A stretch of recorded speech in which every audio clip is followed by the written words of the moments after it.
नमस्कार, मैं हूं आपके साथ निशु शर्मा और आप देख रहे हैं हमारा खास बुलेटिन हमारा उत्तर प्रदेश। चलिए शुरुआत करेंगे।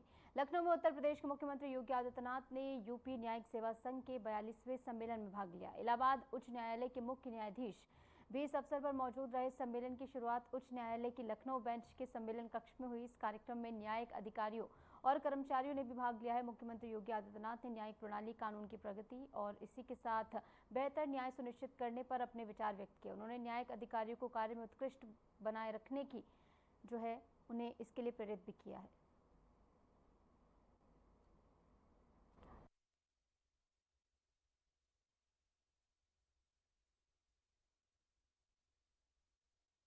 बयालीसवें अधिवेशन के अवसर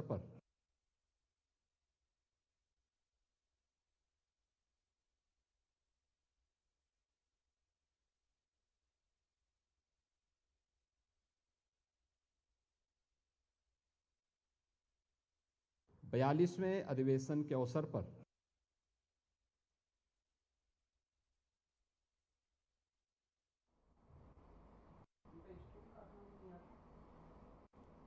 आगे बढ़ेंगे। एक बड़ी खबर आपको बता दें, सीएम योगी का 3 दिवसीय गोरखपुर दौरा रहने वाला है। सीएम योगी आदित्यनाथ गोरखपुर को बड़ी सौगात इस दौरान देते हुए नजर आएंगे। कल्याण मंडपम का लोकार्पण भी उनके हाथों होना है। लोगों को मैरिज हाउस जैसी सुविधाएं इसके जरिए मिलेंगी। मानबेला में आज सीएम का एक कार्यक्रम भी है। कई कार्यक्रमों में सीएम योगी आदित्यनाथ हिस्सा लेने वाले हैं। तो बड़ी खबर हम आपको बता रहे हैं, जहां सीएम योगी आदित्यनाथ का गोरखपुर दौरा रहने वाला है और इसी के साथ मैरिज हाउस जैसी सुविधाओं की सौगात लोगों को मिलने वाली है। विशेष कार्यक्रम जिसमें सीएम योगी आदित्यनाथ शिरकत करते हुए नजर आएंगे। 3 दिवसीय उनका यह दौरा है गोरखपुर का, जहां पर पूर्ण रूप से 3 दिन वो गोरखपुर में निवास करेंगे और इस दौरान विकास की भी कई परियोजनाओं की सौगात उनके हाथों दी जानी है, जिसके साथ साथ कई कार्यक्रमों में हिस्सा लेंगे सीएम योगी आदित्यनाथ।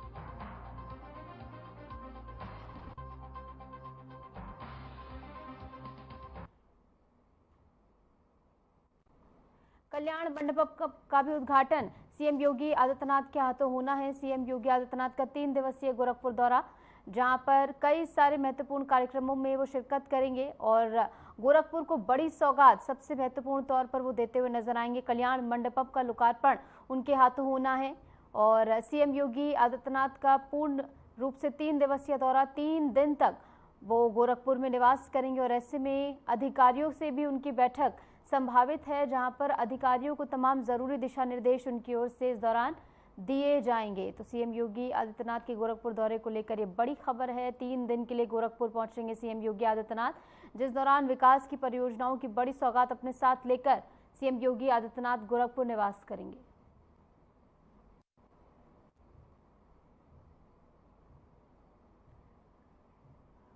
मुख्यमंत्री योगी आदित्यनाथ के सख्त निर्देश और जिलाधिकारी पीलीभीत के आदेश के बावजूद जिले में ओवरलोडिंग का सिलसिला थम नहीं रहा है। अमरिया क्षेत्र से उत्तराखंड से बड़ी संख्या में ओवरलोडेड ट्रक और डंपर जिले में प्रवेश कर रहे हैं। कार्रवाई के लिए बनाई गई खनन अधिकारी, एसडीएम अमरिया और एआरटीओ की संयुक्त टीम शिकायतों के बाद चेकिंग पर पहुंची, लेकिन सैकड़ों ओवरलोड वाहनों में से सिर्फ 4 से 5 ही पर कार्रवाई की गई है।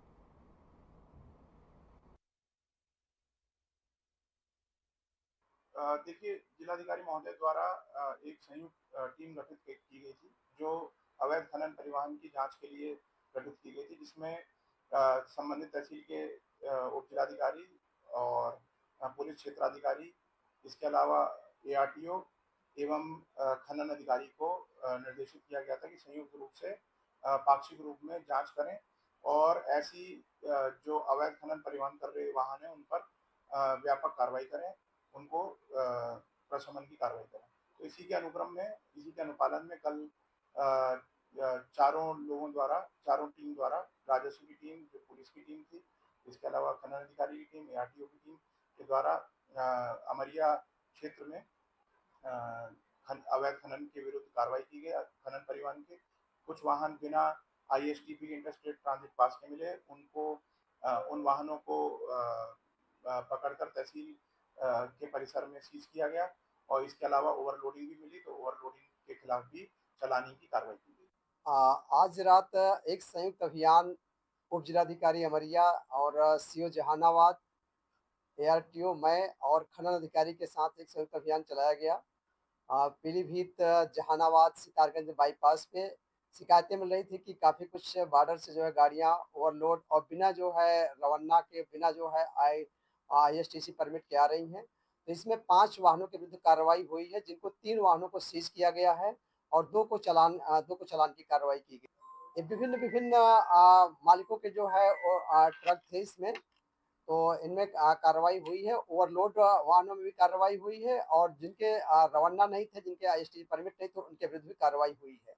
और लगभग इस कार्रवाई में एक बड़ी जो है धनराशि जो है CF के रूप में जो है आएगी। खबर वाराणसी से है, जहां उत्तर प्रदेश के वित्त एवं संसदीय कार्य मंत्री सुरेश खन्ना की अध्यक्षता में विभिन्न परियोजनाओं और $1 ट्रिलियन अर्थव्यवस्था में जिले के योगदान पर समीक्षा बैठक हुई है। बैठक में जिलाधिकारी ने योजनाओं और आर्थिक योगदान की जानकारी दी है।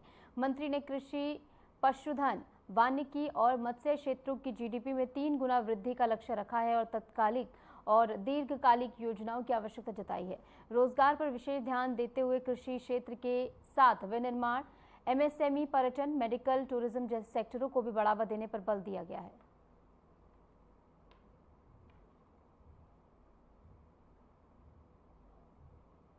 बलिया से बड़ी सियासी सरगर्मी की तस्वीर सामने आई है। यहां खाद की किल्लत को लेकर आम आदमी पार्टी ने यूपी सरकार के खिलाफ मोर्चा खोल दिया है। जिला अध्यक्ष के नेतृत्व में कार्यकर्ताओं ने DM दफ्तर पर जोरदार प्रदर्शन किया और आरोप लगाया कि किसान लाइन में घंटों खड़े रहने के बाद भी खाद नहीं मिल पा रही है। और ऐसे में प्रदर्शनकारियों का कहना है कि किसानों को हितैषी बताने वाली ये बीजेपी सरकार, जो कि किसानों का अपने आप को हितैषी बताती है, अपने कार्यकाल में किसानों को न पानी दे पा रही है, न खाद और न ही समय पर बीज। खेती के क्रूशियल समय में खाद की कमी से किसान बेहद परेशान और हताश हैं।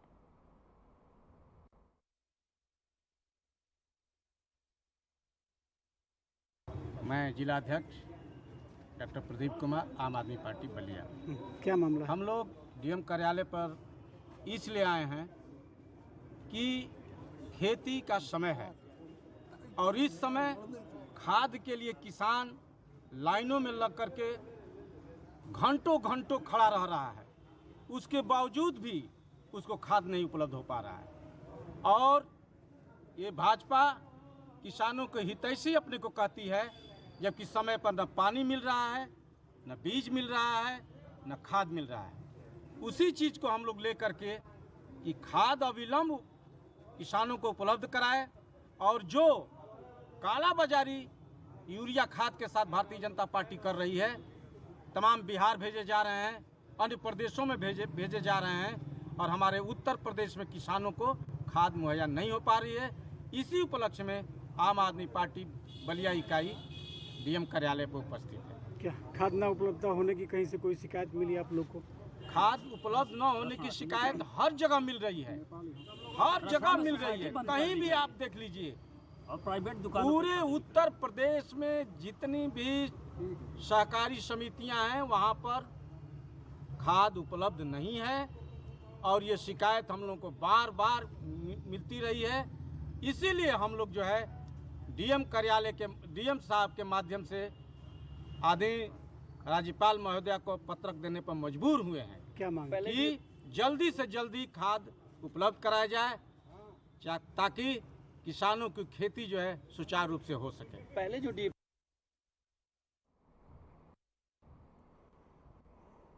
समाजवादी पार्टी से निष्कासित विधायक पूजा पाल ने पार्टी के राष्ट्रीय अध्यक्ष अखिलेश यादव पर सनसनीखेज आरोप लगाए हैं।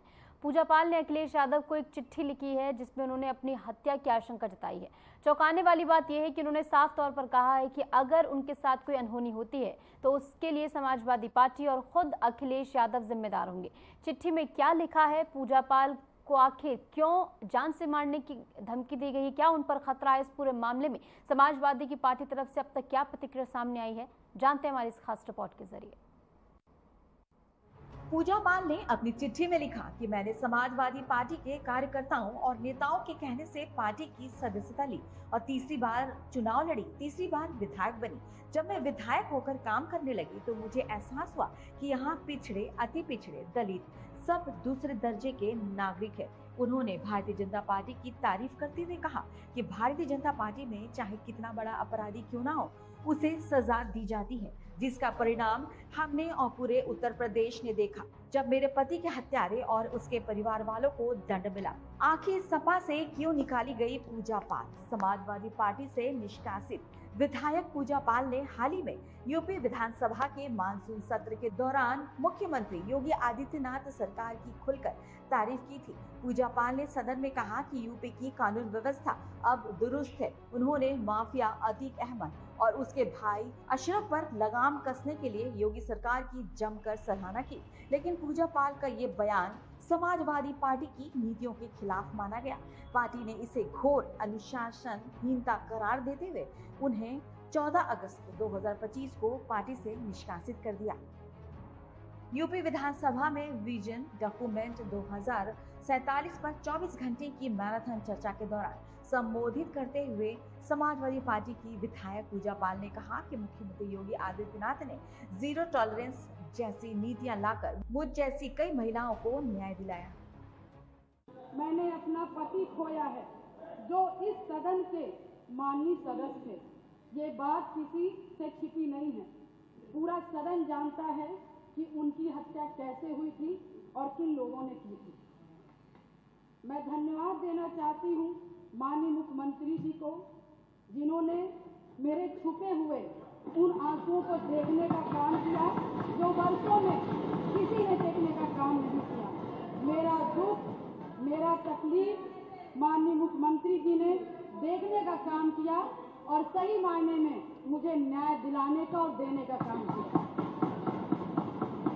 माननीय अधिष्ठाता महोदय जी, मुझ जैसे पता नहीं कितने प्रयागराज में पीड़ित परिवार को माननीय मुख्यमंत्री जी ने ऐसे अपराधियों को दंड दे करके उनको न्याय दिलाने का काम किया है। और कल शायद मेरी प्रयागराज की जनता मुझे सुनेगी तो वो लोग भी माननीय मुख्यमंत्री जी को धन्यवाद देने का काम करेंगे पुनः दोबारा।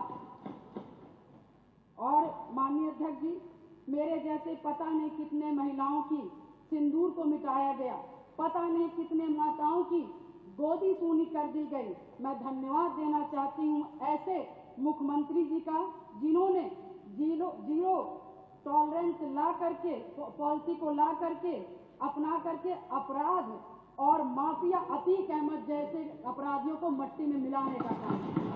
अधिष्ठाता महोदय जी, आज प्रयागराज ही नहीं अपितु पूरा उत्तर प्रदेश की जनता आज माननीय मुख्यमंत्री जी के तरफ विश्वास की नजर से देखता है कि कोई भी प्रदेश का कोई भी माफिया या भूमाफिया हमारे भाई की तरफ, हमारी महिलाओं की तरफ, हमारी बहनों की तरफ बुरी नजर से उठा के देखने का काम करेगा तो उस हर अपराधी को मिट्टी में मिलाने का काम किया जाए। प्रयागराज में आपने हत्याकांड में देखा होगा जिस तरह से जिसमें मेरे पति की हत्या हुई थी और जिस घटना को पूरा प्रदेश जानता है। मैं माननीय मुख्यमंत्री जी के के आने के बाद मुझे न्याय मिला। मेरे पति के हत्यारे अतीक अहमद को माननीय मुख्यमंत्री जी ने मिट्टी में मिलाने का काम किया। मैं उनके इस जीरो टॉलरेंस पॉलिसी का समर्थन करती हूँ। वैसे पहले भी पूजा पाल दिखा चुकी है बगावती तेवर। पूजा पाल ने साल 2024 के राज्यसभा चुनाव में समाजवादी पार्टी के खिलाफ क्रॉस वोटिंग की थी। उन्होंने बीजेपी प्रत्याशी का समर्थन किया था। इस पर समाजवादी पार्टी ने कहा था कि ये उनकी पहली गलती थी और पार्टी ने उसे सुधरने का मौका दिया। लेकिन पूजा पाल का दावा कुछ और है। उनका कहना है कि उन्हें योगी की तारीफ करने के लिए नहीं, बल्कि अतीक अहमद और माफिया कहने की वजह से पार्टी से निष्कासित किया गया। पूजा पाल के इन आरोपों ने समाजवादी पार्टी के अंदरूनी माहौल पर कई सवाल खड़े कर दिए और यूपी की राजनीति में एक नई बहस को जन्म दिया। पूजा पाल पार्टी विरोधी गतिविधियों और अनुशासनहीनता का आरोप लगाते हुए सख्त कार्रवाई की गई। लेकिन पार्टी से निष्कासित के बाद पूजा पाल ने अपनी पहली प्रतिक्रिया में कहा, मैं सभी गरीब और बेसहारा माँ बहनों की आवाज हूँ जिन्होंने मुझे यहाँ भेजा है। मैं केवल ये कहना चाहती हूँ कि मुख्यमंत्री योगी आदित्यनाथ ने उत्तर प्रदेश में अतीक अहमद से पीड़ित परिवारों के लोगों को न्याय दिलाने का काम किया है। जब सही होगा तो सही बोला जाएगा। प्रयागराज में जो कोई नहीं सोचता था, मैं मिसाल हूँ उन सभी लोगों का, जो कि मैं बहुत गरीब परिवार से, दोनों ससुराल और मैके दोनों परिवार से, बहुत गरीब परिवार से आती हूँ। ना मेरे पास पैसा था, ना गाड़ी था, न व्यवस्थाएं थी, न घर में कोई एक आदमी था, मगर धन्य शहर पश्चिमी की जनता ने जिस पे मुझे विश्वास करके मुझे चुनाव लड़ने का काम किया और अपने पैसे से चुनाव लड़ने का काम किया, और उन्होंने लड़वाने का काम उसी आस्था विश्वास के साथ सन 2005 से मैं कमर कस के, मैंने शायद अपनी नहीं की, अपने पति की, मुझे तो पता ही नहीं था कि कौन क्या है, मगर मैंने जब जाना कि इससे कोई लड़ने के लिए तैयार नहीं है अतीत ऐसे माफियाओं से, तो मैंने लड़ने की ठानी, क्योंकि मुझे बस एक चीज लगा कि आज मैं डर जाऊंगी जिसके पति की शारेआम हत्या कर दी गई और उसकी डेड बॉडी नहीं दी गई। ऐसे पता नहीं कैसे नॉर्मल इंसान, जो छोटे छोटे समाज के लोग होंगे, पता नहीं हजार राजू पाल जी की हत्याएं हो जाएंगी और हम जैसी लड़कियां गूंगी बहरी घर में बैठ जाएंगी। अधिष्ठाता महोदय, मैंने उनकी आवाज मैं सुन करके, और मैं अपने लिए लड़ाई नहीं की, पूरे शहर पश्चिमी और पूरे प्रयागराज और पूरे उत्तर प्रदेश की जनता के लिए लड़ने का काम की। पूजा पाल कौशाम्बी की चायल विधानसभा सीट से विधायक थी। उनके पति राजू पाल बहुजन समाज पार्टी से विधायक थे। 2005 में दिन दहाड़े उनकी गोली मारकर हत्या कर दी गई थी। हत्या का आरोप अतीक अहमद और उसके भाई पर लगा था। पूजा पाल ने राष्ट्रीय अध्यक्ष अखिलेश यादव को चिट्ठी में लिखा कि मैं विपरीत परिस्थितियों में संघर्ष करके 2 बार विधायक बनी हूँ, किंतु मेरे पति के हत्यारों को पहले ही सरकार द्वारा संरक्षण दिया जाता है। सरकार और प्रशासन से मांग करते हुए लिखा कि अपराधियों के विरुद्ध आप हम जैसे पिछड़े और गरीब लोगों को भी न्याय दिला सकते हैं। राजनीति, विचारधारा और न्याय की जंग पूजा पाल बन चुकी है इस पूरी बहस का केंद्र बिंदु। जहां एक ओर उन्होंने मुख्यमंत्री योगी आदित्यनाथ की नीतियों को सराहा और दूसरी ओर समाजवादी पार्टी और अखिलेश यादव पर सीधे निशाना साधा। पति की हत्या के बाद शुरू हुआ उनका संघर्ष अब सियासी टकराव की सबसे ऊपरी सतह पर पहुंच चुका है। अतीक अहमद को माफिया कहने, योगी सरकार की तारीफ करने और पार्टी से निष्कासन के बाद चिट्ठियों और बयानों के इस जंग ने उत्तर प्रदेश की राजनीति को झंझोर कर रख दिया है। अभी तो मामला गर्म है, लेकिन आने वाले वक्त में ये तय होगा कि पूजा पाल की चिट्ठी और बयान सिर्फ सियासी तूफान बनेंगे या किसी नई राजनीति की पटकथा लिखेंगे। Bureau report, Aryan TV.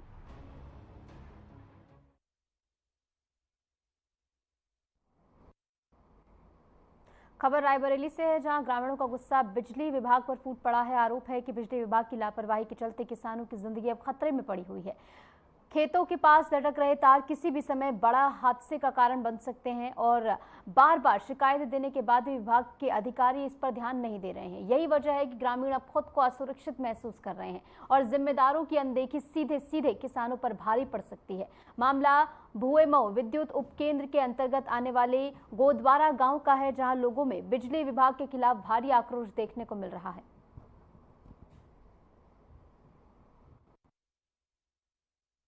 समस्या ये है कि ये मई से लाइन को टर्नओवर किया गया, इधर से काट के उधर किया गया। तब उसी दिन हमने शिकायत की थी जेई साहब से भी, उनके अन्य कर्मचारियों से, लेकिन हमारी बात कोई नहीं सुनी गई। 3 जून को हमने एप्लीकेशन भी दिया है और उसको रिसीविंग भी कराया है।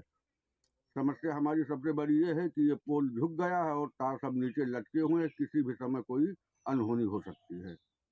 तो क्या चाहते हो? हम ये चाहते हैं कि हमारी विद्युत लाइन बढ़िया बना दी जाए और खंभे को टाइट कर दिया जाए। किससे शिकायत किए हो?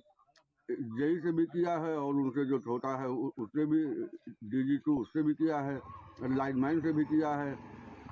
तो क्या कह रहे हैं? कह रहे हैं कि नहीं बनेगी। उनकी सोच है कि हमको कुछ पैसा कौड़ी दिया जाए तो हमारी लाइन बनाया जाए। क्या नाम है जेई का? अमन सिंह। समस्या ये खेतों में लाइन नीचे तक झुकी हुई है, इससे दिक्कत आ सकती, कभी भी किसी करंट लग सकता है। तो उसकी शिकायत की है कहीं? शिकायत यहाँ पर किया है तुमका पावर हाउस में। क्या कह रहे हैं पावर हाउस वाले? ये कुछ सुन ही नहीं रहे हैं। क्या कह रहे हैं? कह रहे हैं बना देंगे, लेकिन अभी आए ही नहीं यहाँ पर। कितना दिन हो गया? ये हो गया 10-15 दिन हो गए कम से कम। जेई से शिकायत नहीं की हो? जेई शिकायत किया है। क्या नाम है जेई का? अमन।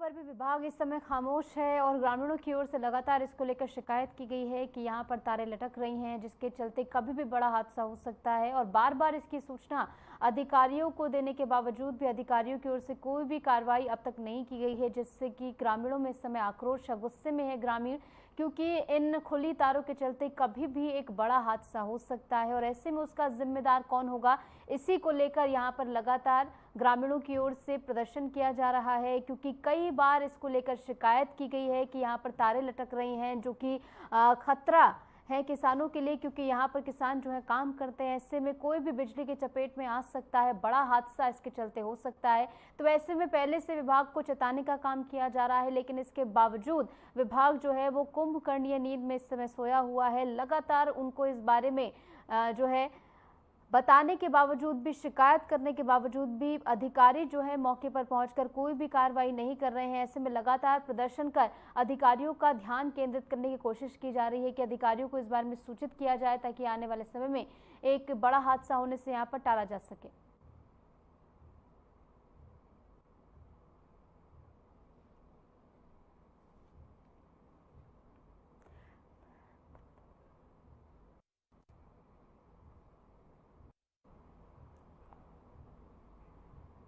और फिलहाल के लिए हमारे इस खास बुलेटिन में इतना ही। नमस्कार।